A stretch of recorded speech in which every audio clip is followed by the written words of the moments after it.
Assalamu alaikum. Today I have with me Pakistan's well-known journalist Ahmed Qureshi, and our discussion will focus on the Shanghai Cooperation Organization Summit and its outcome for Pakistan.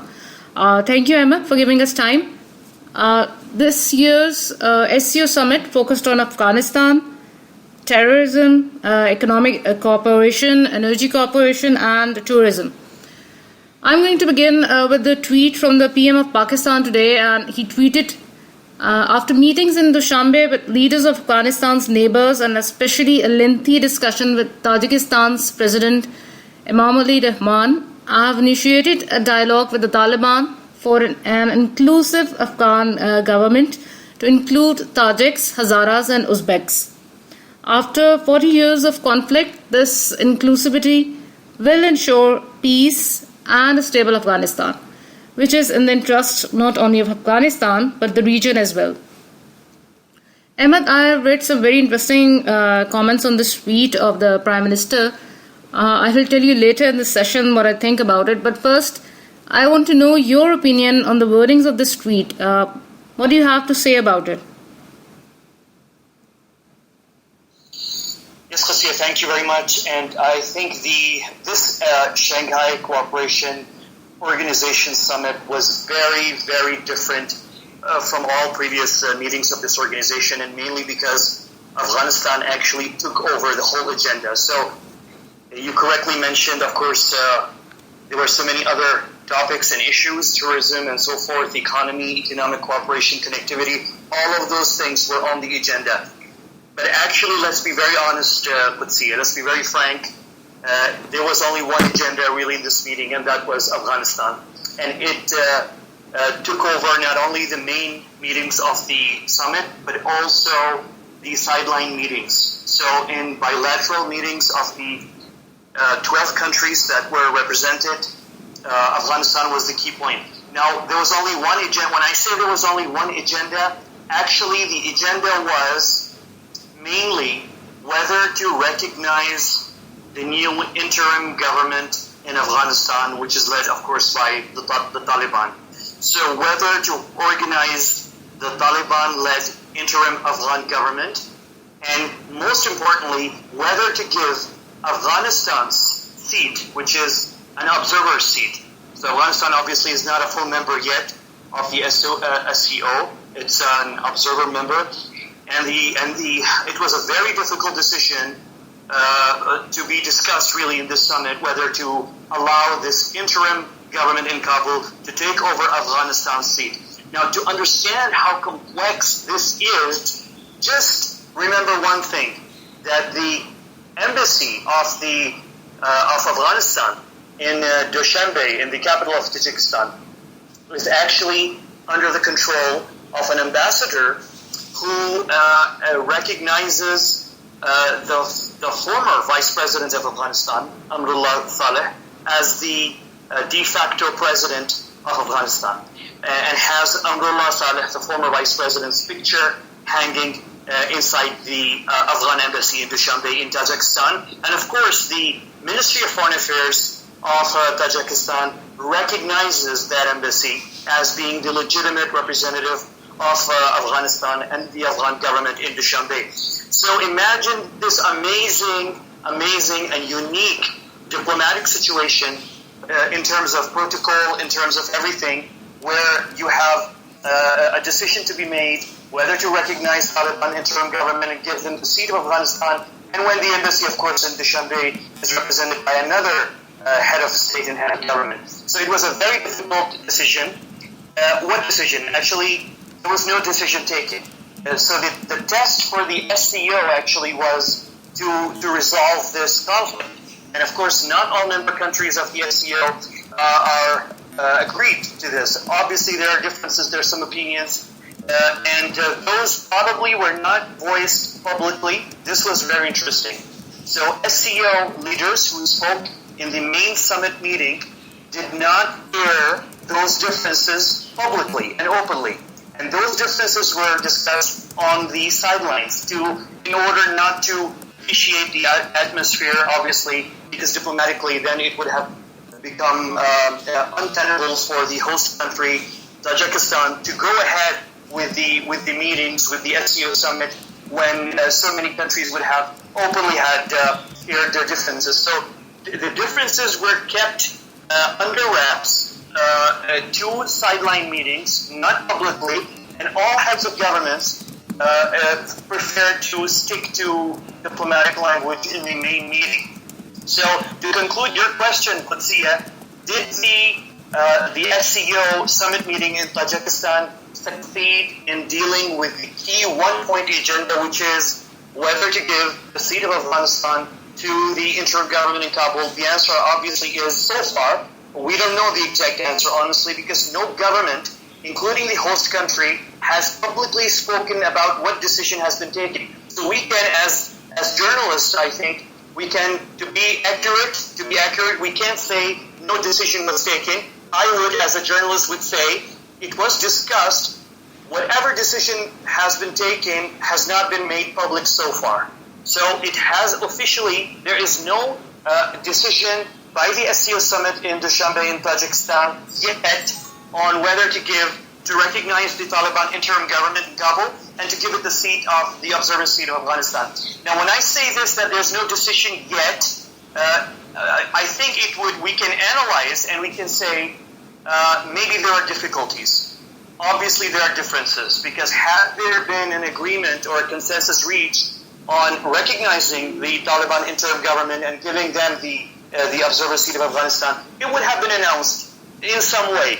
I was reading the statement published on the website of the Ministry of Foreign Affairs of China about the meeting of the contact group of the foreign ministers of the SCO on Afghanistan, which, of course, obviously this is a summit meeting, so the heads of the state were meeting, but there was another meeting parallel to the SCO summit meeting, which is the foreign ministers meeting. And this was the contact group basically on Afghanistan.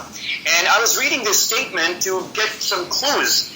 And basically the Chinese position was that 4 or 5 key things need to happen, really, and urged all member states, obviously, the full members and the observer countries, to sort of reach a consensus. So it would be safe, Qudsiya, I think, to say that there has been some progress in talks in the background.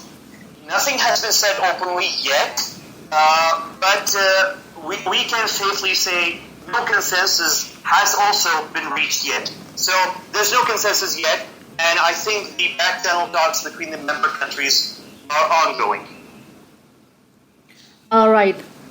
You said that the Afghan embassy in Dushanbe, Tajikistan, recognizes Amarullah Saleh as the Afghan leader, not the Taliban. So I'm thinking it must have been very awkward there. But you're saying that the differences were kept under wraps. And you also said today that these 11 countries were supposed to decide whether to give Afghanistan's observer seat to the interim Taliban government. And China tried to mediate serious differences between Pakistan, Iran and Russia. Please explain to us what kind of differences you were referring to. Because about Iran and Pakistan, we know that there have been tensions recently on the fall of Panjshir. But aren't Russia and Pakistan on the same page when it comes to Afghanistan? Right, this is a very interesting thing. I will not, of course, Qudsiya, obviously claim to know answers to all of these things. But we have some indications and we have signs, and we can draw some conclusions. So first, very interesting, a full member country of the Shanghai Cooperation Organization is also India. And India has been very, very quiet with regards to the Dushanbe, the SCO summit meeting.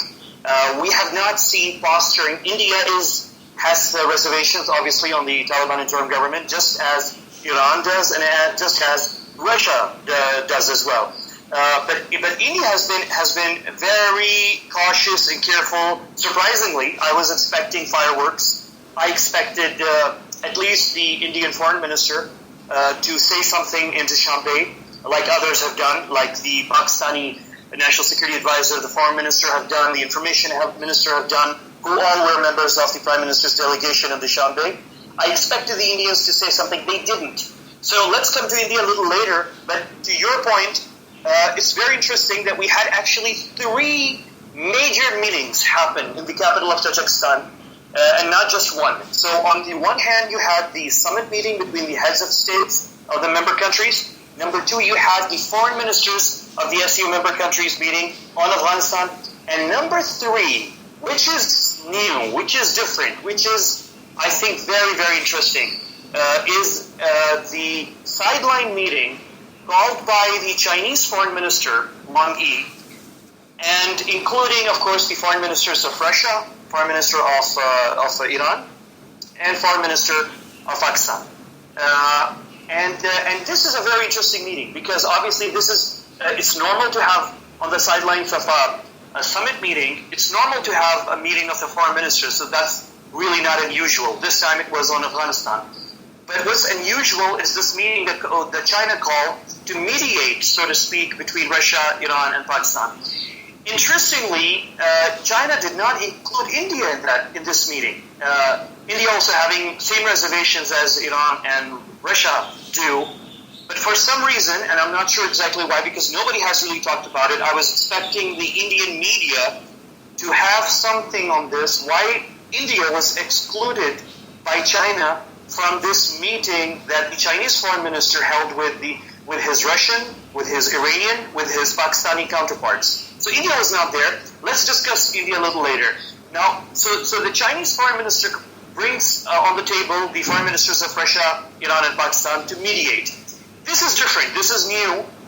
The SCO has so far, I would say this is the first time that China and the Shanghai Cooperation Organization take on a mediation role, which is really new, which is really unprecedented.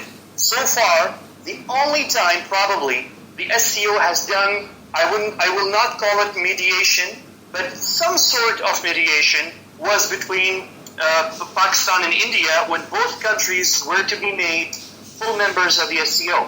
And each country obviously had reservations on the other becoming member of SCO. So India did not want Pakistan to become a full member. Pakistan did not want India to become a full member. This put both Russia and China in a difficult position. And that's when China actually mediated, and somehow both countries were convinced to withdraw their reservations and allow each other, and not object and not veto each other's membership. So that's how Pakistan became a full member, and that's how India became a full member. That was the last time when China mediated. So this is the first time that China is actually, SCO has been very cautious and very careful not to get entangled into bilateral issues between member countries. So for me as a journalist, this is a very, very interesting thing, that SCO for the first time is stepping into the I would say the messy field of bilateral conflicts between member countries. And this is a big test for the SCO Qudsiya. We must remember, the SCO is facing a huge test in this summit and in Afghanistan, how to really bring these key members of the SCO, Russia, Iran, Pakistan, and possibly also India, on the same page, or at least to a stage where they can cooperate. They may not fully agree, but at least they can cooperate and talk to each other and not boycott each other's meetings. And so it's very interesting that India is not there. India not being there is interesting for two reasons. Number one, obviously this meeting was called by the Chinese foreign minister with the Russian, Iranian, and Pakistani foreign ministers. For India not to be there means that China agreed to not invite India, and India also agreed not to attend, and they did not protest. So I did not see from the Indian media, for example, that they protested why India was not represented in this meeting. I think the Indians agreed that this is a conflict that mainly concerns Pakistan, Iran, and to some extent Russia. So they would not like to be part of it, probably. And it's possible also that Russia convinced them not to be there in order first to resolve the issue between Pakistan and Iran. So to conclude a very long answer briefly, I think China focused on Iran and Pakistan and reducing the whatever tensions or whatever reservations or differences that may exist between these two countries, Pakistan and Iran. I think both Russia and China probably thought, and I'm assuming here, obviously we don't have any declarations, but I'm assuming, and most likely this is what happened, is that China and Russia probably thought it's instead of bringing in India as well and creating fireworks, because the thing that involves India and Pakistan really is unresolvable. You just simply cannot resolve anything where Pakistan and India are on the same table. So I think they decided to keep India out and let first resolve the problem between Pakistan and Iran. And that's really what happened.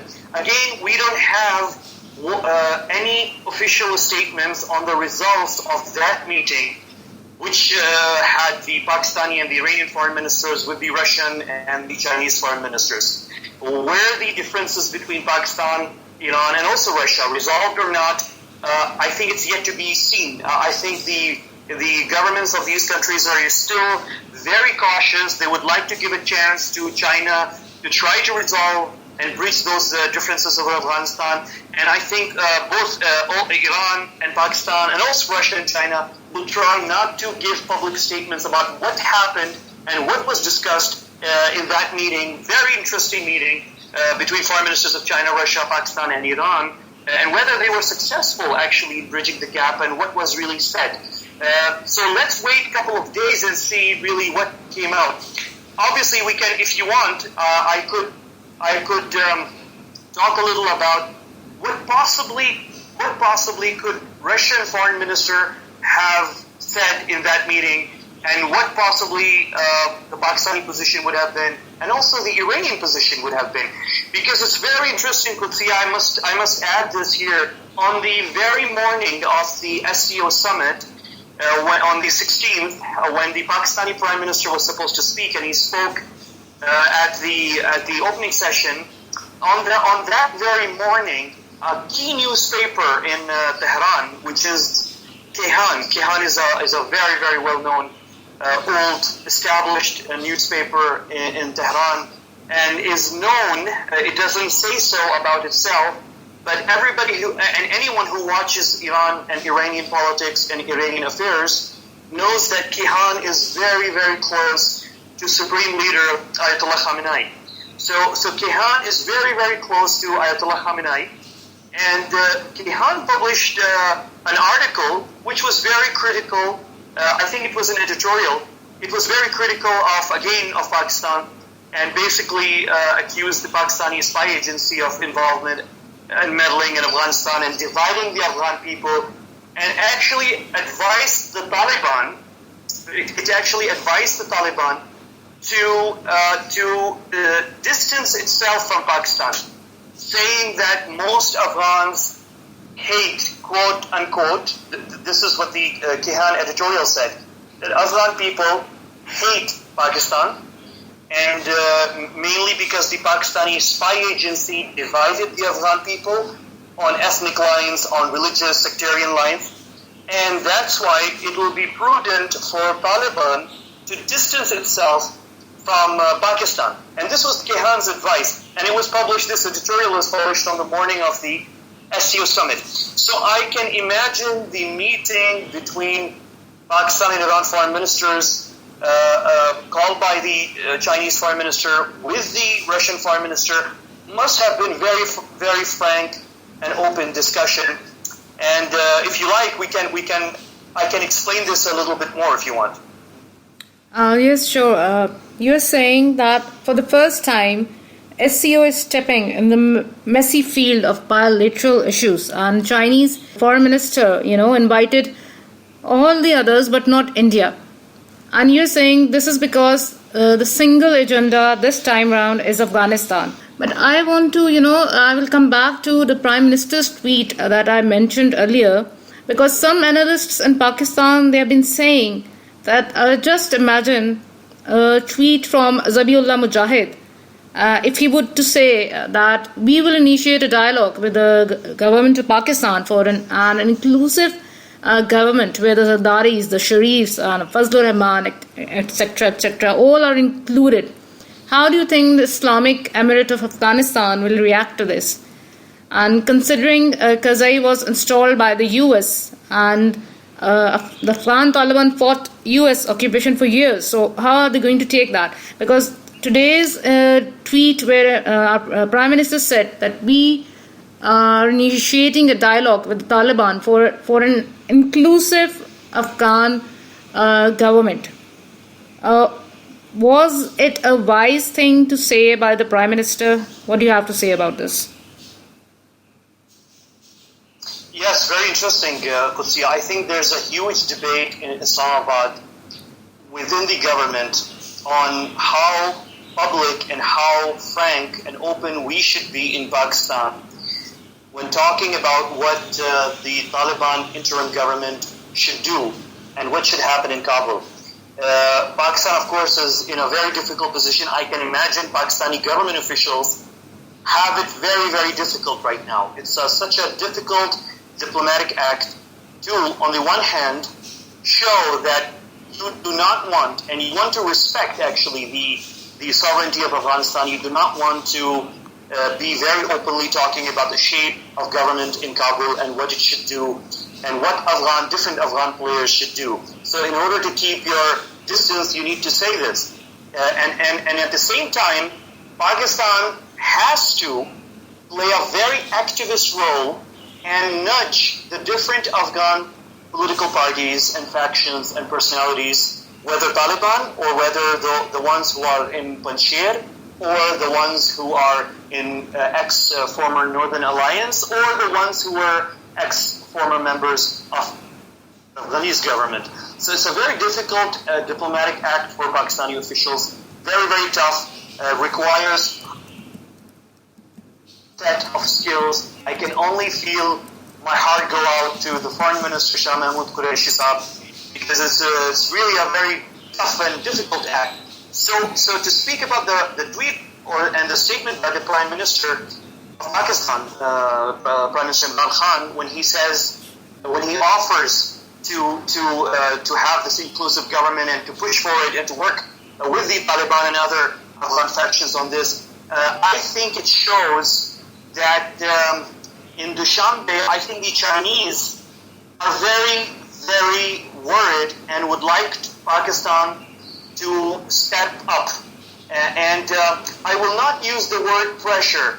As a journalist, as an analyst, I am tempted to say that China probably is pressuring Pakistan to play a more active role in convincing the Taliban to move speedily to create an inclusive government. And because this initiative by the Prime Minister of Pakistan is not new. And the Prime Minister himself and also the Foreign Minister of Pakistan have been saying this since August 15, since the day former President Ashraf Ghani fled Kabul and Taliban were forced to enter and take over. Pakistan has been saying this, that we would like to see an inclusive government. Even when the Taliban announced the new government, the interim government in Kabul, which is there right now, even then the Pakistani reaction was, yes, we welcome it, but is very important here, but we would like the Taliban to work very quickly on an inclusive government. And this is not the final destination, the interim government that we have now, but we need to see an inclusive government. And we would like to see that inclusive government include minorities and also include women. So this is Pakistani position. So for Pakistani Prime Minister, immediately after Dushanbe SCO summit, to make a statement and this repeat the initiative for an inclusive government means that there must have been some sort of a consensus at Dushanbe that Pakistan should push or nudge the Taliban to speed up the inclusive, not be lazy, not to drag their feet, and show flexibility. And by the way, the Chinese Foreign Ministry statement after the SCO summit also emphasized on flexibility, that all Afghan parties must show flexibility to reach an agreement on an inclusive government. So I'm to summarize the answer. The tweet and the initiative by the Prime Minister of Pakistan, Prime Minister Imran Khan, on the initiative on an inclusive government in Kabul, I think is the result of the various talks that happen and consultations in Dushanbe. And I think now there is some sort of a pressure by definitely China, but also probably some other member countries of the SCO, mainly China, Russia, and also Tajikistan. We must remember also that President Imam Ali Rahman has a very, I would say, very clear and public position, really, which is not very favorable to the interim Taliban government in Kabul. And I am assuming that President Imam Ali Rahman probably was part of those consultations that really focused on. I'm trying to avoid, Qudsiya, to use the word pressure, really, but I can't avoid it, really, because to me, as an analyst, that's the only word that accurately reflects what's happening right now. What I feel is that politely but very firmly, there was a pressure on Pakistan in Dushanbe, definitely by China, definitely by Tajikistan, possibly by Russia, for Pakistan to push Taliban to speed up this inclusive government and not drag their feet, not take too much time, and not be too hardline while negotiating with other Afghan political factions. So it's a very interesting situation. That, to me, this would be the only logical and reasonable explanation for this sudden initiative by Prime Minister Imran Khan. But again, when I say sudden initiative, Qudsiya, I have to be also accurate. It's not the first time. It is Prime Minister Imran Khan, actually, who, even after August 15 and again after the new interim government, said the same thing. So it's nothing new. This is the Pakistani position from before the Dushanbe and SCO summit. But to repeat it right now and to say that we're launching an initiative shows that there has been some sort of consensus in Dushanbe and some sort of pressure for Pakistan to play a more activist role in nudging the Taliban interim government. Right. The only problem with this issue is that people who are already saying that Pakistan controls the Taliban, now they are getting, an excuse to repeat that. Right now, I have some very interesting question from, this is Junaid Ahmed, and he is asking, I think he's referring to the video that we all saw of President of Belarus and Prime Minister Imran Khan hugging warmly. And he's asking why Lukashenko showed a great warmth to Imran Khan. Was it just a gesture, or it reflects any interests or state policy? Yes, I think we have a good relationship with Belarus, and I'm not sure, obviously, why the warmth. Maybe the two leaders hit it off. Much of, as you know, Qudsiya, much of the international diplomacy really comes down to personal chemistry between leaders. Often, I mean, not always, but often it comes down to personal chemistry.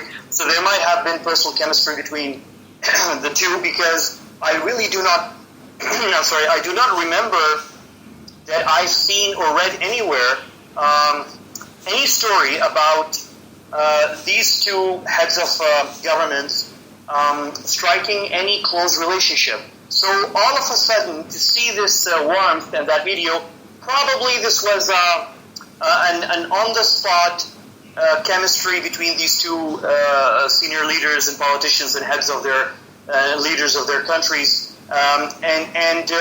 But at the same time, yes, it's important to remember that Belarus and Pakistan do have very good, very excellent, actually, diplomatic relations. And I might also add, probably these two countries are also developing military-to-military relations, very close in terms of procurement of hardware and jointly developing certain military systems and so forth. So let's wait and see what happens on the Belarus-Pakistan front. But I will not link it to what's being discussed really at the SCO at Dushanbe, mainly on Afghanistan. So I think it's more to do with the personal chemistry between these two leaders. Right. Saqib Khan is asking, is it fair for Imran Khan to say blatantly that I have initiated a dialogue with the Taliban for an inclusive Afghan government to include Tajiks, Hazars and Uzbeks, despite the fact that we have been claiming that we don't have much leverage over Taliban? Don't you think that these kind of statements give India a reason to intensify its propaganda against Pakistan? I think we have already discussed this. Definitely. Yes. Yes, it's a huge. But Qudsiya, obviously there's an obvious contradiction here, and this will open the door for others to say, yes, that's what we've been saying, Pakistan has this extraordinary control and meddling in Kabul. But again, Ahmed, let me finish the question. The Pakistani government has. The last part is very important. He's saying, will an imposed inclusive government will be sustainable in the long run? I think this is a very good question. It's $1 million question, Qudsiya. This is in fact, this question is more valuable than the money found in the basement of the presidential palace in Kabul after President Ashraf Ghani fled. So it's a very important question, 100%. It's an imposed. I don't think Pakistan. As a journalist sitting in Islamabad, I really do not believe that Pakistan has the ability to impose a government in Kabul or shape the final inclusive government. I think what Prime Minister Imran Khan meant was to open a dialogue to convince the Taliban to speed up the inclusive government. And this is a very delicate act. I completely agree with you, Qudsiya, and also the questioner, Mr. Saqib, that this will open a Pandora's box for Pakistan, for endless numbers of people saying this proves that Pakistan is meddling. But at the same time, I think it will be very important for Pakistani officials to differentiate and make a distinction between imposing a government in Kabul and consulting and opening a dialogue. And it's very important to say that. And Pakistan, 100%. I mean, there's no doubt that Pakistan does not have the influence to shape or impose a government in Kabul. There's no question about this.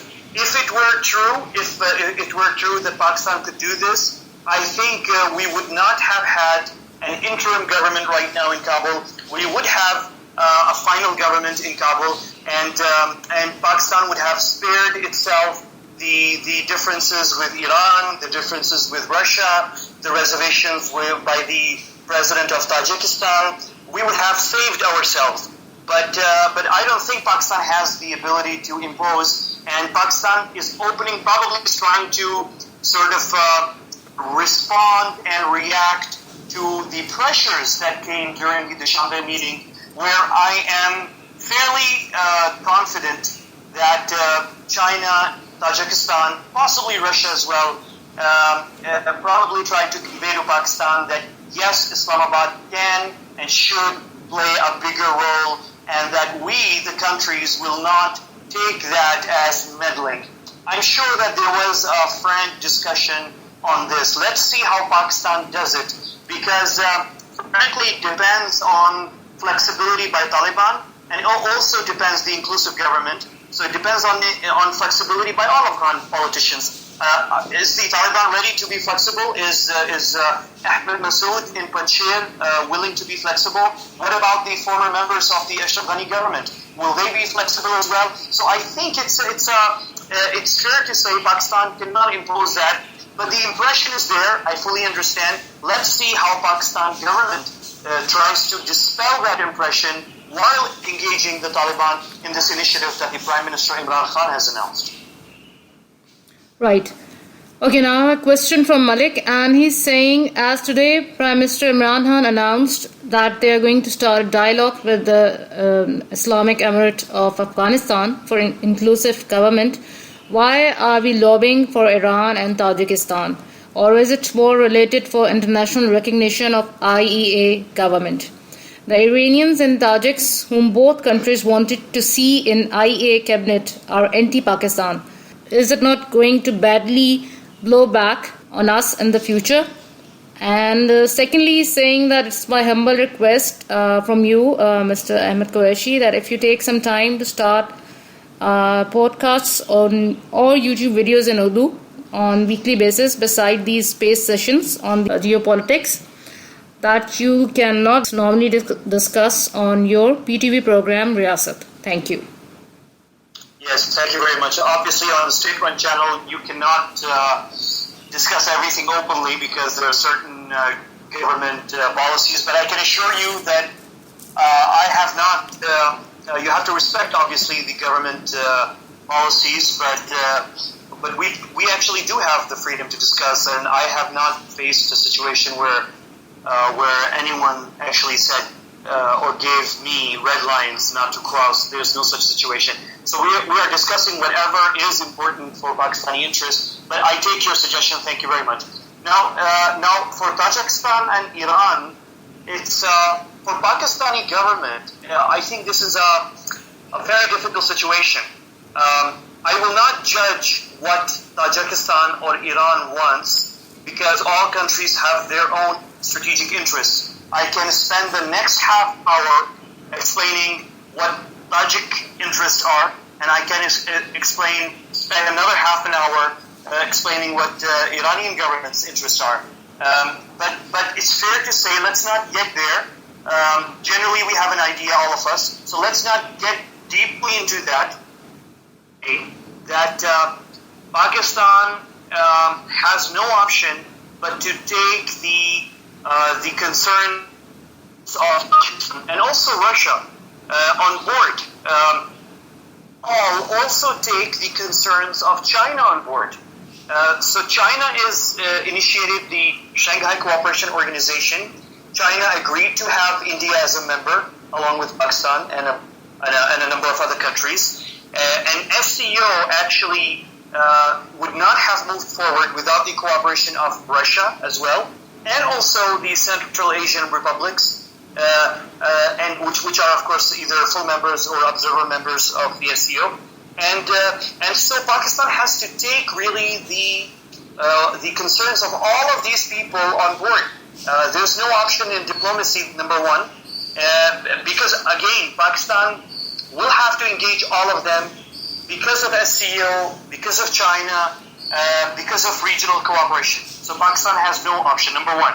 Number two, obviously when I say this, it has no option, it does not mean that Pakistan will not pursue its interests. There is absolutely no doubt in my mind that Pakistan will first and foremost pursue its interests, number one. And number two, then it will try to work with the neighborhood, with other countries to somehow clear the air and the different... Basically, we're talking about Iran and Tajikistan and whether Pakistan should take the considerations of Tajikistan and Iran on board. And to briefly recap, I just said that we should, because those mainly because both are members of SCO or observer members, and we cannot totally ignore the interest of Tajikistan and Iran, also because they are obviously neighbors of Afghanistan, and any stabilization of Afghanistan cannot happen without the neighbors being on board. So absolutely we will have to have a conversation and dialogue with Iran, and absolutely we will have to have a dialogue and conversation with Tajikistan as well.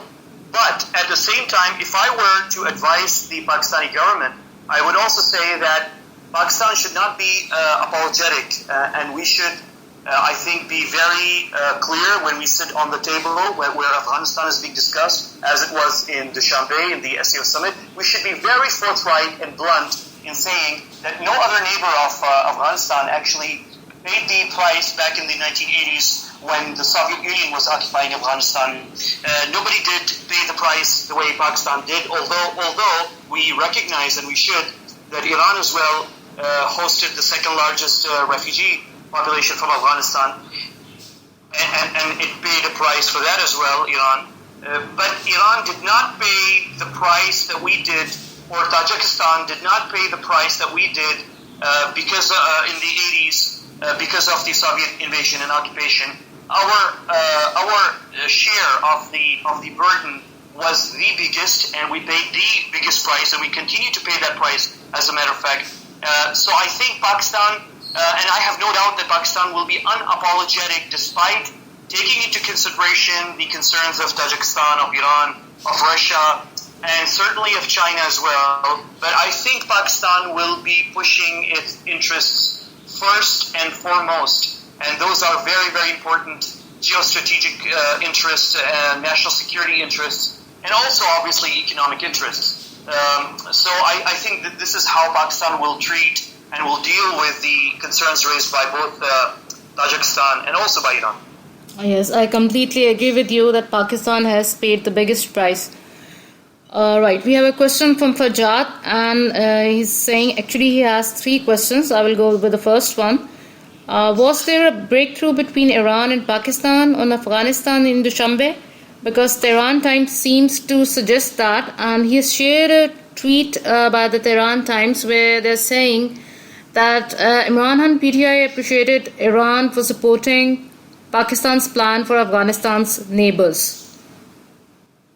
Yes, I saw that, Qudsiya, and I think it was.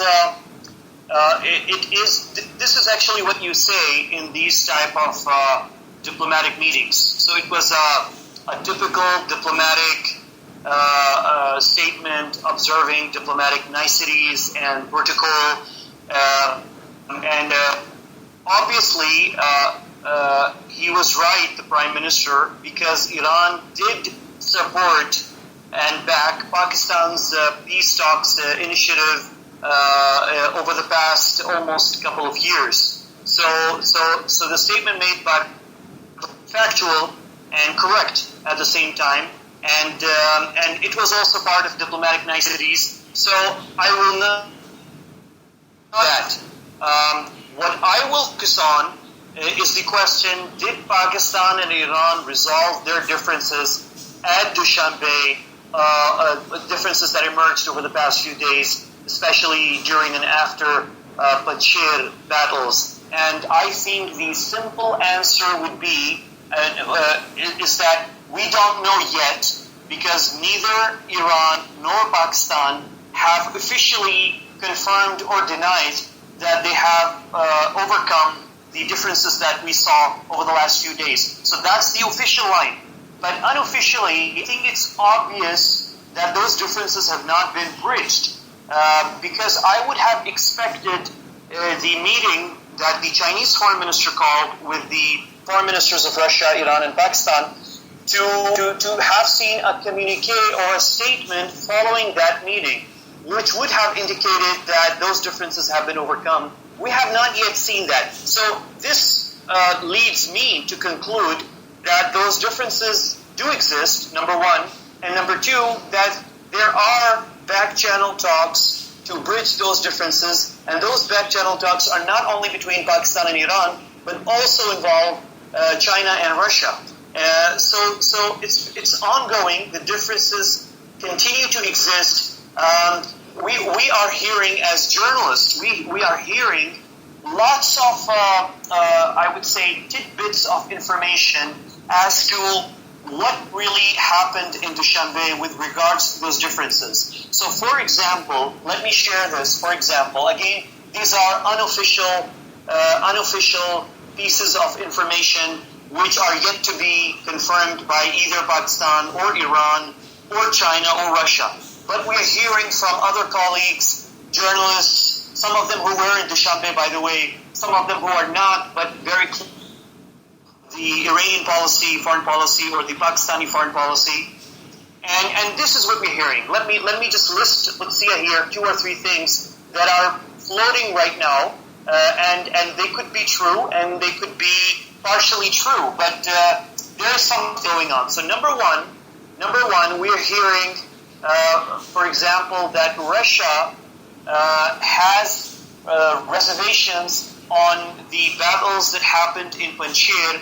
They believe that their meetings with Taliban delegations that visited Moscow, in those meetings, the Russians feel that Taliban committed not to fight on the battlefield against those Afghan factions that used to be close to Russia, mainly the former Northern Alliance. For example, Ahmed Massoud, obviously, in Panjshir, and many others as well, who fought in Panjshir. So the Russian position is that Taliban actually violated a commitment, a verbal commitment, that at least 2 Taliban delegations made during visits to Moscow and meetings with Russian officials. So this is one issue that the Russian side has apparently raised. That's one thing. The other thing is something more deeper, actually, which is there is an impression now that, and this impression exists in Moscow, and it also exists in Tehran, there's an impression that Pakistan probably has more influence now in Kabul than any other country. And during the meetings in Dushanbe, it is being said that some senior officials, possibly Russian, possibly Iranian, possibly also Indian, raised this concern with the Chinese side, that they feel that somehow with the interim government, that this interim government was deliberate, that Taliban could have reached a direct agreement with other Afghan politicians for an inclusive government, but didn't. Why? In order to create an interim government and include some figures in the government which are alleged to be very close to Pakistan. So what they're basically saying, Qudsiya, I mean, just to simplify it, really, it sounds so complicated. Just to simplify it, what they're saying is this, that we feel that Taliban, we knew that Taliban is close to Pakistan, but we have established a very, very good relationship and working relationship, all of us, like Russia, Iran, and maybe others. We established a good working relationship with the Taliban, but now, with this interim government, there are now more faces now in this interim government which are known to be very close to Pakistan, according to them, and that they feel that this interim government was deliberately installed to buy time to solidify the influence of pro-Pakistan Taliban factions in Afghanistan before there is an inclusive government and before other Afghan politicians and factions are included in this government. So overall, what I listed right now is some of the things that we are hearing from people who have either followed very closely what's happening in Dushanbe, or maybe even attended or covered, as journalists, covered the Dushanbe summit. So I think it really comes down to this. There's a feeling that Pakistan has too much influence now in Kabul, and maybe Iran, maybe Russia would like to, and maybe even Tajikistan would like to balance that influence. Obviously, I can imagine that Pakistani delegation, Prime Minister Imran Khan, would have privately explained to the Tajik president, and I think Imran Khan, Prime Minister Imran Khan, established a very, very good working relationship with President Imam Ali Rahman. I think there's a good understanding between these two leaders, and already Tajikistan and Pakistan do have a very, very good working relationship to begin with, actually. So I think Pakistan has tried to convince all of them that, really we do not have any extraordinary influence. Yes, we have a very, very good working relationship and communication with people who are now in Kabul, but please do not think that we are now a superpower in Kabul and we are controlling everything that's happening in Kabul. It's a very tough, very difficult sell for Pakistan. Let's see if Iran, if Russia would accept this. But it all comes down to how Taliban will create an inclusive government. That is the crux. That is what everybody is waiting for. And I assume this is what everybody is putting pressure on Pakistan for. Whether it's Iran, whether it's Tajikistan, whether it's Russia, they're pressurizing Pakistan right now to in turn pressurize Taliban to have an inclusive government and to have those Afghan politicians in power in Kabul who are also probably close to Russia, probably close to Iran, and also in some ways probably even close to India. It's a very tough balancing act, Qudsiya. Right. Now I have a question from SN. It's not directly related to our topic today, but I would like you to briefly touch upon this. He's asking how you are seeing the new SCO members as observers, Saudi Arabia and Egypt. What should be their regional impact? I think we should, I have no doubt in my mind that the inclusion of Egypt and Saudi Arabia would be followed by other Middle Eastern countries. I'm imagining that in the near future, we will have a Shanghai cooperation organization that will extend far into the Middle East, and probably we are already on the Mediterranean. So imagine a Shanghai Cooperation Organization, which is named after Shanghai, of course, which is in China, obviously, which is probably closer to Taiwan and Hong Kong and Japan than it is really to the Mediterranean. So imagine Egypt being there as well, Saudi Arabia being there, which has two seas, the Gulf and the Red Sea. So I can imagine in the future we will have even possibly Cyprus, even Israel might be invited, possibly even other countries. So the short answer is this: Shanghai Cooperation Organization is an important vehicle for China's Belt and Road Initiative. And Belt and Road Initiative is completely based on reaching the Middle East market, and through that to two major markets, Europe and Africa. So for China, it's very, very important that Belt and Road, after covering Pakistan, Central Asia, Iran, it's very important for China to include the Middle East and Africa. And I think this is the natural progression with Egypt, with Saudi Arabia. At some point in the future, we'll see other countries in the Middle East also joining observer status and full membership of the SCO. So I'm not surprised that China and Russia really included Egypt and Saudi Arabia. Right. Nothing surprising. Right. Okay, now we have a question from Ali Hasnan, and he is asking, have we successfully entered Central Asian socio-economic game, one way or another? Right. I will not say yes to this, because honestly speaking, with the exception of Afghanistan, Pakistan is really not very much into the Central Asian field. We're not there. The Central Asian republics probably have, if you go there, if you visit Kazakhstan, if you visit Uzbekistan, if you visit Tajikistan, and also Azerbaijan, you will notice that, and Turkmenistan, obviously, I'm forgetting, very, very important, Turkmenistan, you will notice that you will see actually Chinese presence, you will see American presence, you will see Russian presence, you will see even to some extent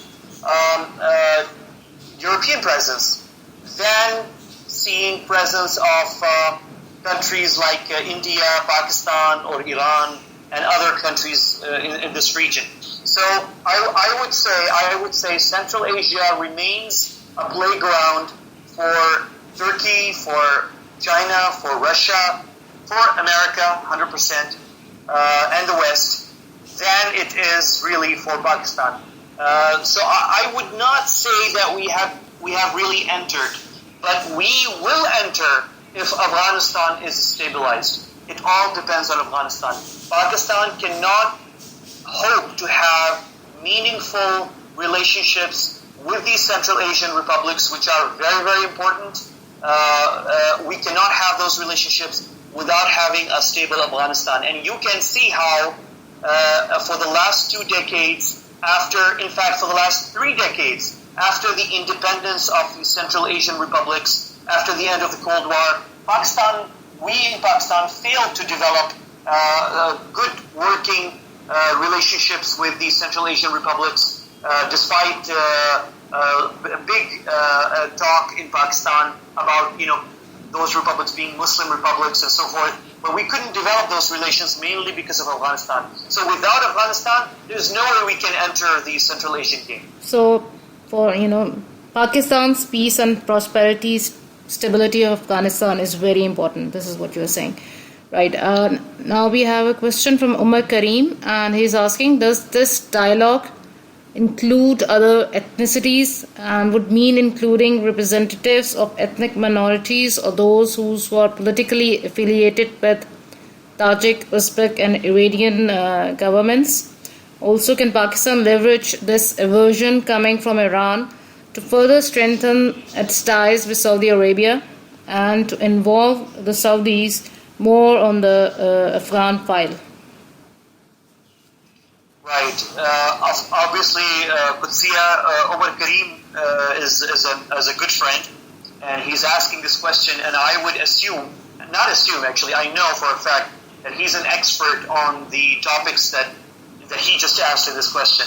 So I'm assuming he's asking this rhetorically just to add to the conversation, because I'm quite confident he knows the answer to this question himself. But just to indulge, it's first of all the Afghan Taliban actually, as everybody knows now, it's a very repeated. It has become a boring line really to say this, but this Taliban obviously is different than the Taliban 25 years ago, and they have very good working relationship with Afghan Hazara, with Afghan Tajik, with Afghan Uzbek. So it's a very, very good. In fact, there are mid-tier levels and probably lower than that. Some leaders in Taliban right now who are actually from Afghan Hazara and who are Afghan Uzbek and Tajik as well. So today's Taliban is not Pashtun Taliban. It's majority Pashtun, yes, but I know for a fact that there are Afghan Hazaras right now in Afghan Taliban right now, and also Uzbek and Tajik. So that's number one. But obviously the world is not convinced as long as there's an inclusive government and Taliban gives senior positions in government to these ethnicities. So that's number one. Number two, let's also be very clear, Qudsiya, about one thing which Umar right now referred to, which is, for example, Iran has very good working relationship, has its own allies inside Taliban. So when I talk about the Taliban, I know for a fact that there's a portion of the Afghan Taliban which I or some others would call the Iranian Taliban. So I know this sounds very, very interesting because not a lot of people talk about this, but very few people who deeply follow Iranian policy and Iranian influence in the region really talk about this. There is an Iranian Taliban element on the fringes, on the sidelines of the main Taliban in Kabul. And this could be a long discussion. I will not get into that. But briefly, the western provinces of Afghanistan, the local Taliban in those western provinces, which are adjacent and adjoining the Iranian borders, have a very good working relationship with the IRGC, with the Iranian government. And as a matter of fact, according to the NDS, the Afghan intelligence under the former government, according to them, the Taliban in the western provinces of Afghanistan actually had an unofficial Taliban Shura in the city of Mashhad, Qudsiya, where I would assume your forefathers came from, the second largest city in Iran, yes, which is obviously close to the Afghan borders. So imagine the NDS and some other politicians in Kabul in the previous government used to say that there is a secret Taliban Shura in Mashhad. And Mashhad, of course, why? Because it's strategically located near the border. Those local Taliban commanders in the western Afghan provinces, it was easy for them to travel and cross the border, go to Mashhad, meet with Iranian officials, and come back. It's not something very secretive because, again, Iran is hosting the second largest Afghan refugee population. So it's very normal for Afghans to really cross back and forth. But it was unusual really to have Taliban commanders do that at I would say, the third tier and the fourth tier of Taliban at the very lower level, not in Kabul and not in Doha, in Qatar. So are those relationships still intact? Is the IRGC still in contact with those local Taliban commanders in the western Afghan provinces? Is the relationship still strong? Are those local commanders of Taliban in the western provinces who are close to Iran, are they represented inside Kabul? Honestly, I don't have the answers to these questions, but it's important that we float them right now when we're discussing it, because Iran does have a certain amount of influence, I would say, even within the Taliban. And let me remind all of you that one former head of the Taliban was actually assassinated by an American drone traveling between Iran and coming back from Iran to Pakistan. So Iran does have this interest inside the Taliban. It's not like it's totally cut out and has no clue. It's not true. The impression is not true. But it's also fair to say that Iran does not have influence in the upper tier of the Taliban leadership, 100%. The Afghan Taliban who were in Doha, Qatar, the ones who were negotiating with the world powers, and the ones who are right now in Kabul, I have no doubt that Iran does not have a very good influence there. But it certainly does in the Western provinces. Right. Now we have one of your fans. This is Yasir Amin, and he's saying, I am a big fan of Ahmed Qureshi. My question is that we have discussed the tweet of our Prime Minister, but how this tweet and stance will be taken by the Taliban and USA. And my second question is how any country can pressurize Pakistan to enforce their stance on Pakistan. Right, thank you very much, Yasser. First of all, I don't think any country can pressurize Pakistan. I know this. Even I use the term pressurize very cautiously when I was talking about China or maybe other countries inside SCO pushing Pakistan to push Taliban to have an inclusive government. But I'm very cautious in using the word pressurize Pakistan, because honestly speaking, I know this does not work, and it cannot work. Even the United States and other major Western powers, they have a very frank conversation with Pakistan, and I'm sure the Chinese do as well. And that's exactly what happened in Dushanbe as well with the Tajik president, with the Iranian president. But I don't think they will be pressurizing Pakistan. There would be a conversation, and there would be a give and take, and there will be a compromise. There cannot be one-sided pressure. No way. And no country really accepts that. Pakistan doesn't, and certainly no other country does. So that's one thing. But another thing is, I'm sorry, Qudsiya, the second question was what? When was the pressure thing? And the second thing was something to do with the Taliban. Yeah, that was about Prime Minister's tweet. Yes, the Prime Minister's tweet, definitely, definitely. Well, I think the Taliban will not be very happy, definitely. They will not be happy, for sure.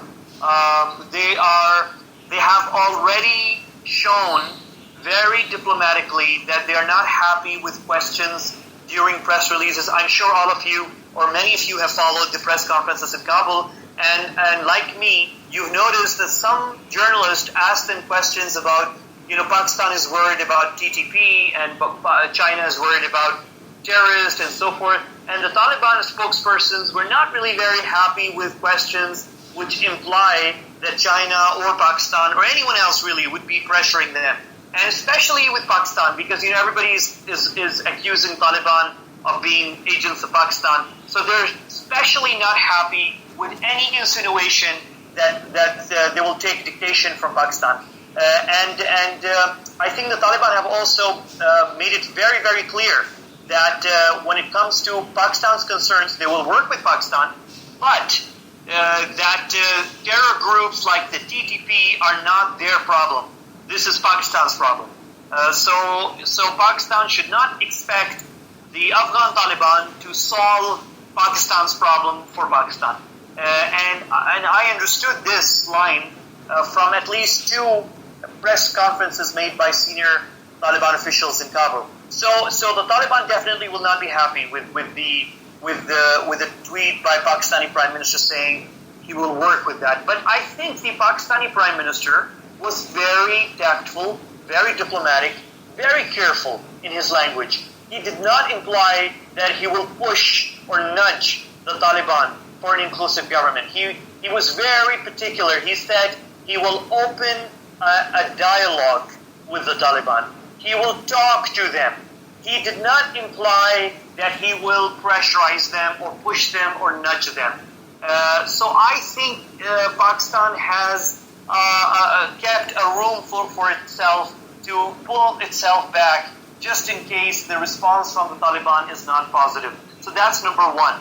Number two, the United States, let me just be very clear about one thing. I have absolutely no doubt, as a journalist sitting here in Islamabad, that the Taliban have a very, very good working relationship with Washington, with the U.S. military, and also with U.S. intelligence.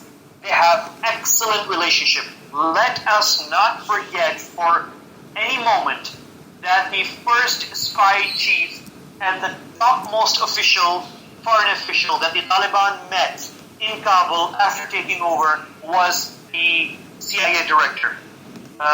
So let's be very clear about this. The Taliban have a good working relationship.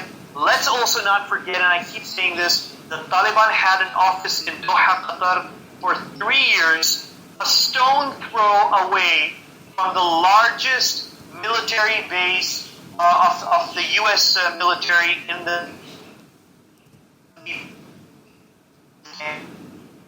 Doha, outside Doha. And Doha is a very open capital city. It has everybody is in Doha. Everybody from everywhere, from Greece to Turkey to probably everyone, to Iran to even Israel, to everybody. Everybody is in Doha, and the United States and the CENTCOM and the EU and NATO obviously. Everybody is in Doha, and Taliban had an office there for 3 years. So I would think the Americans would endorse Pakistani Prime Minister's tweet along with Taliban, 100%. Right. Okay. Now I have a question from Azimul Haq, and he is saying that he remembers when you were on Express and you did a program on Pakistan-Russia relations. He's saying that it was eye-opening, and fast forward to today, there were reports that Prime Minister Imran Khan and President Putin might talk on the sidelines and have a detailed meeting there. Has there been any? I don't think there has been any meeting because he was isolated because of COVID, President Putin. And he's saying also we have history with them, which is not good, even though they are now part of CPEC. How should we move forward and approach the relationship with Russian Federation? Right. I will not get into much detail, Azim Saab. First of all, thank you very much. And you're right. We have a very difficult relationship with Russia and, of course, obviously the Soviet Union. And a lot of people actually in Pakistan forget that most of we focus too much, obviously, for obvious reasons, on the United States. But actually, most of our troubles, geostrategic troubles over the past 50, 60 years stemmed really not from the U.S. actually. They stemmed from the Soviet Union. The troubles in Balochistan, the troubles, some troubles in KPK and Afghanistan, and also the biggest, I think, geostrategic upset for Pakistan, which was the 1971 war, which resulted in Pakistan losing almost half of its territory.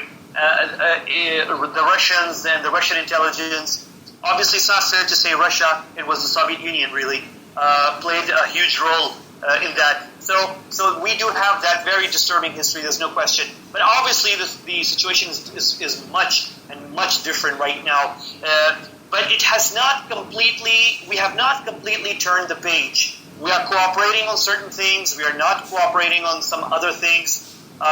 There are certain issues, and you're right, obviously President Putin did not meet Prime Minister Imran Khan because of that good situation, probably one of his, within his delegation. But let me just also add one more thing, which is that Russia again is probably using Pakistan to balance its relationship, especially the economic relationship with India.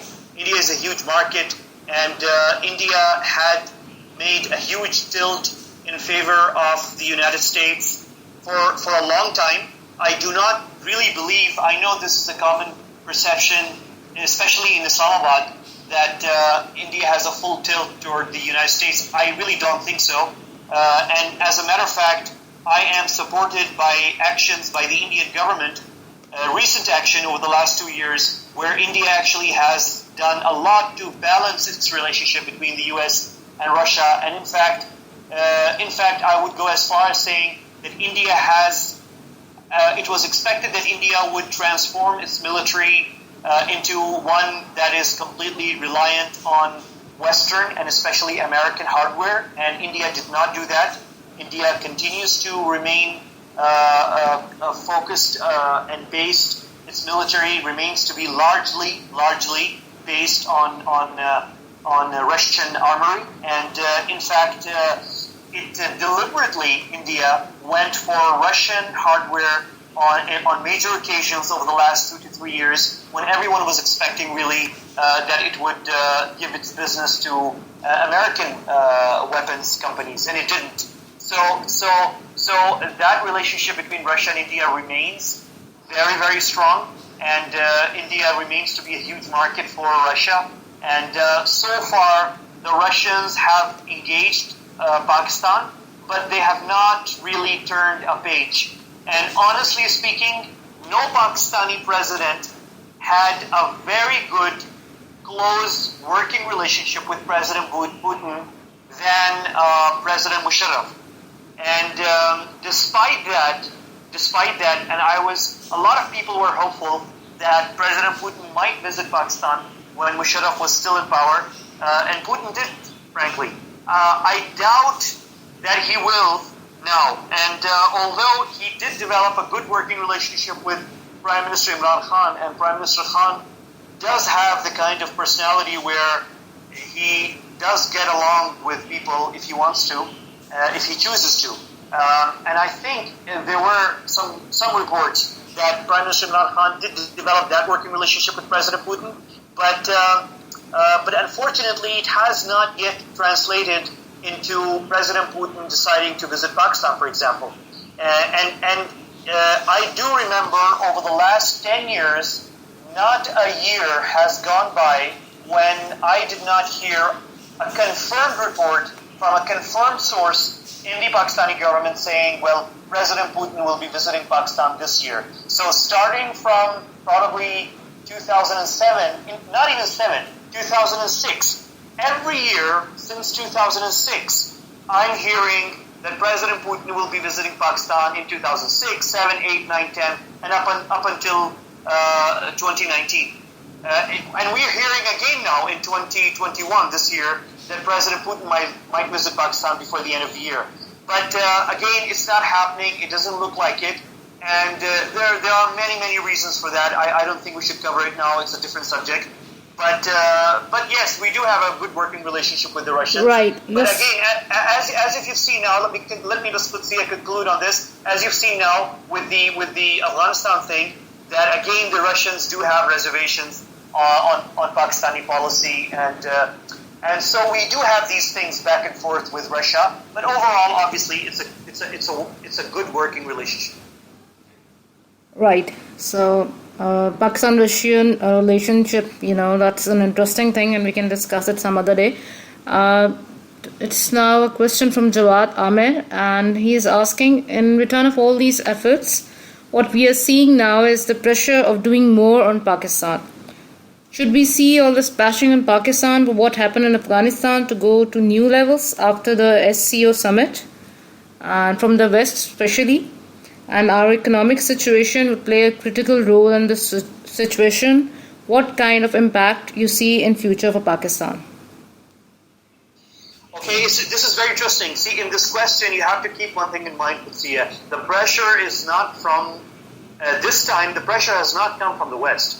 The pressure has come from the East. This is a key distinction here. Right. Right now, the pressure on Afghanistan has not come from the United States and from Europe. The pressure is coming from China, from Tajikistan, from Russia, from Iran.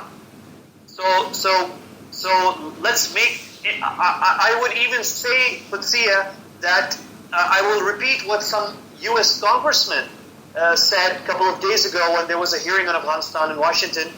And some U.S. lawmakers actually accused the U.S. government of being on the same side as Pakistan and as Taliban. So I would conclude from this that we don't actually really have any pressure from the West. Really, we don't have any pressure. Nobody. All the official statements I have seen are actually of Western officials personally calling the Pakistani Prime Minister, the Pakistani Foreign Minister, and thanking them for excellent role in Afghanistan.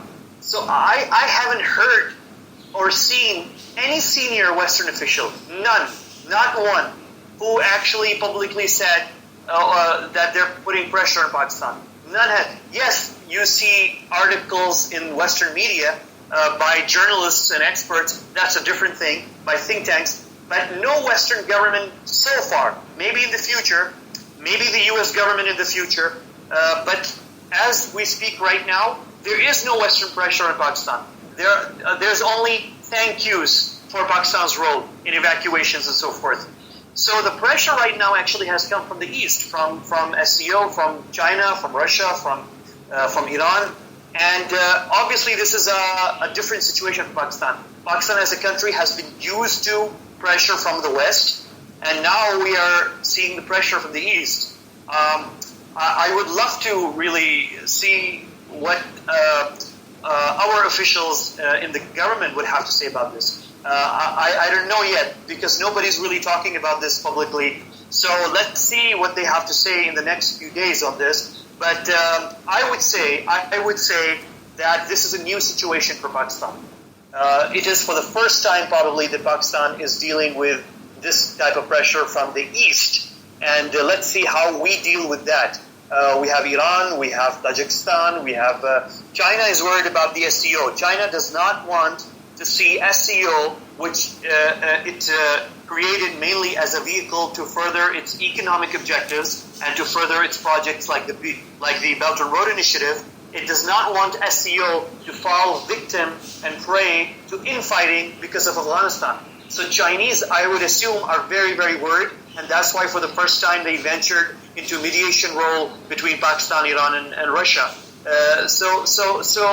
Very interesting, really. I like this question because even I was not paying attention to this fact that as of now, the pressure in Pakistan is really more from the East than it is from the West, number one. And number two, yes, Pakistan can withstand this pressure. Yes, Pakistan's economic situation is not really very good. It's very difficult juggling act. But let's also not forget that international monetary institutions are helping Pakistan right now, mainly because we worked with NATO and we worked with the United States on evacuation from Afghanistan, on the peace process in Afghanistan. We helped America reach a deal with Taliban, sit on the same table. So I think there is some level of gratefulness for Pakistan's role, and that's why we see the World Bank, the IMF actually helping Pakistan at the moment. So we do have financial pressures, but Pakistan does have the ability to withstand this pressure. It's not all lost. Okay, this is very interesting. So you're saying for the first time the pressure is coming from the East and not from the West, right? We have two questions from Fajad, and I think then we wrap up the session after that. He's asking, why does Pakistan have to be apologetic about relationship with the Taliban? And secondly, how does Pakistan ensure that Iran and Tajikistan do not dominate the government in Kabul? Yeah, very interesting. Well, as far as apologetic, why Pakistan should be apologetic relationship with the Taliban, very briefly, for two reasons. Pakistan has to be really apologetic for two reasons. Number one, or for three reasons really. Number one, the first reason is the obvious reason, obviously, because Taliban do not have a good reputation. So you have a legacy of 25 years of bad reputation the Taliban had, and now they're just now beginning to change. Let's not forget that Taliban's public relations offensive to change its image did not start 5 years ago. It started just, I would say, 5 weeks ago. So it's recent, it's new. The world is adjusting to a new Taliban. You cannot expect Pakistan to fight the PR battle for Taliban globally. So Pakistan, just 2 or 3 days ago, the Afghan women's football team fled Afghanistan and came to Pakistan. With these kind of stories, anybody would be apologetic, really. So that's one reason for Pakistan being apologetic about its relationship with Taliban. The second, more important reason is because in a large portion of, I would say, to our west, in the Middle East, there is a genuine, I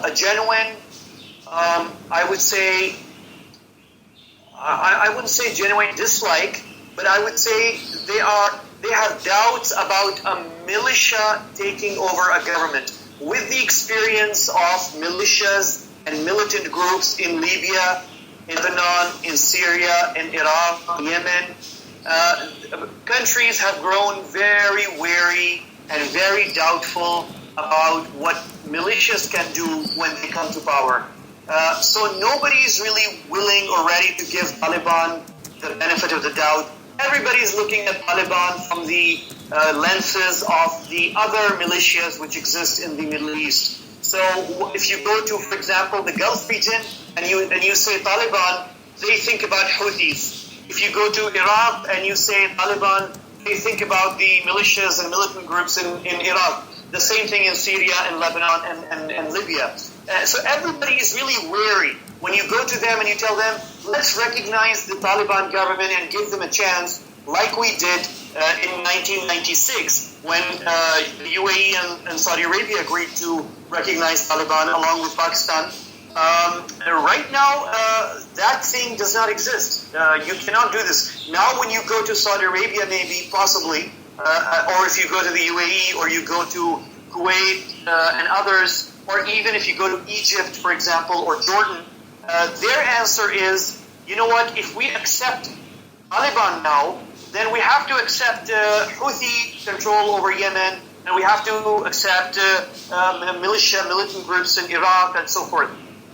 So you have to fight that perception. So that's another reason why we in Pakistan and Pakistani government has to be apologetic. And number 3, obviously, is the Taliban is a religious group, obviously. And generally speaking, worldwide, when religious groups take over governments, doubts emerge and bad media coverage follows. The same thing happened in India when religious Hindus, or I would say extremist Hindus, when they took over power under Narendra Modi, you began to see negative international media coverage of India for the first time probably in 70 years. So whenever you have religious groups that also happen to be on one extreme taking over, it's always bad and negative publicity. So for all these reasons, Pakistan is being apologetic, obviously, because Pakistan needs to work with the international community. We can't, I can't imagine Pakistani government thinking and brainstorming and thinking and saying, well, we have to work with the world. We cannot simply stand by the Taliban and pretend that this is right and we don't need the rest of the world. We have to talk to the Chinese, to talk to the Tajiks, we have to talk to the Russians, we have to talk to the Iranians. But where Pakistan will not be apologetic is on its interests. So when I say Pakistan is being apologetic on its relationship with the Taliban, it does not mean, very important, does not mean that Pakistan will be apologetic about its national interest. I don't think Pakistan will be. Whether it's Tajikistan, whether it's Iran, whether even if it's any other country, I don't think Pakistan will at all compromise on its core interests in Kabul, in Afghanistan, and with regards to its relationship with Taliban. Right. You're saying Pakistan is never going to be apologetic about its interests. Okay. And have you touched upon the second question by Farjad? Which is? How does Pakistan ensure that Iran and Tajikistan do not dominate the government in Kabul? Well, Pakistan does not have. I think number one, Pakistan will not have to do much to ensure that, because I don't think the Taliban will allow Tajikistan or Iran or any other country really to dominate the coming government, the inclusive government. So I don't see a situation where Tajikistan or Iran dominate the inclusive government. Not going to happen. It's not obvious. And you know, Qudsiya, let's close this topic with this very interesting piece of information.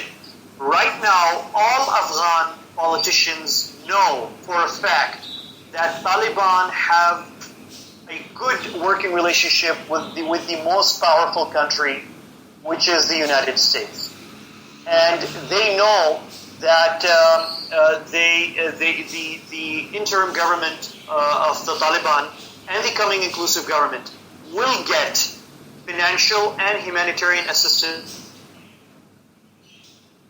as well. Afghan politicians are seeing this, and this is one reason why, even now, despite taking over Kabul, former members of Ashraf Ghani government, former members of Northern Alliance are still in contact with Taliban. You have not seen former President Hamid Karzai say anything bad about the Taliban. You have not seen Dr. Abdullah, for example, say anything negative about the Taliban. Even Ahmed Massoud in Panjshir, despite the battles in Panjshir, yes, he's not happy that there is no deal with the Taliban yet, but he also has avoided directly criticizing the Taliban in any way. He's keeping his options open. Why is this?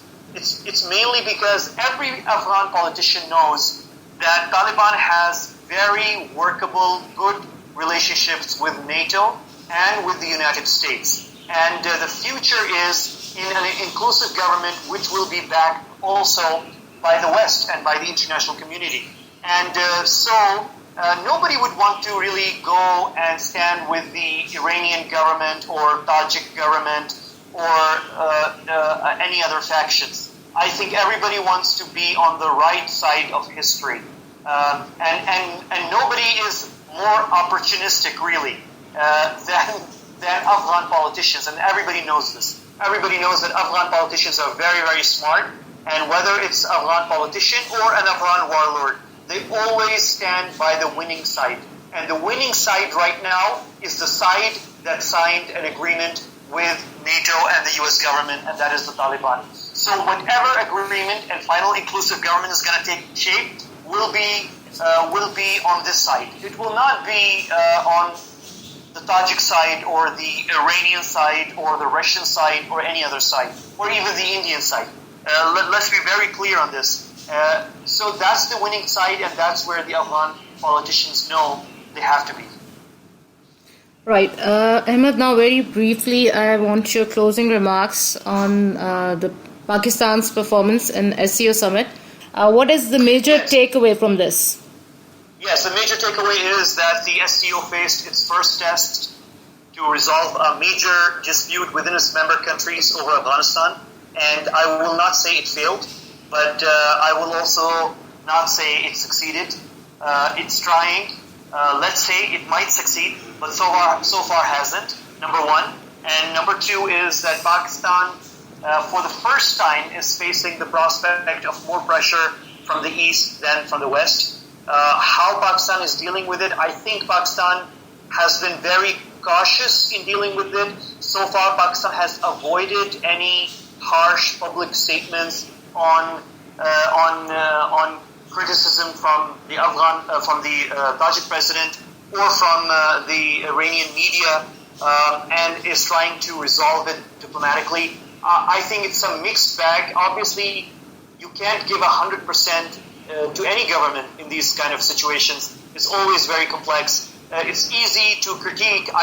We all can sit here and critique and offer suggestions. But when you're a government and you're dealing with this unexpected situation where you were not expecting this kind of opposition to come from your neighborhood, from Iran, from Tajikistan, from Russia, and to see the Chinese become so worried about rocking the boat of the SCO.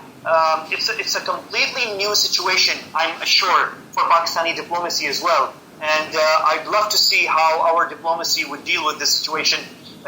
It requires really amazing tact and superb media skills. I hope the government can manage this.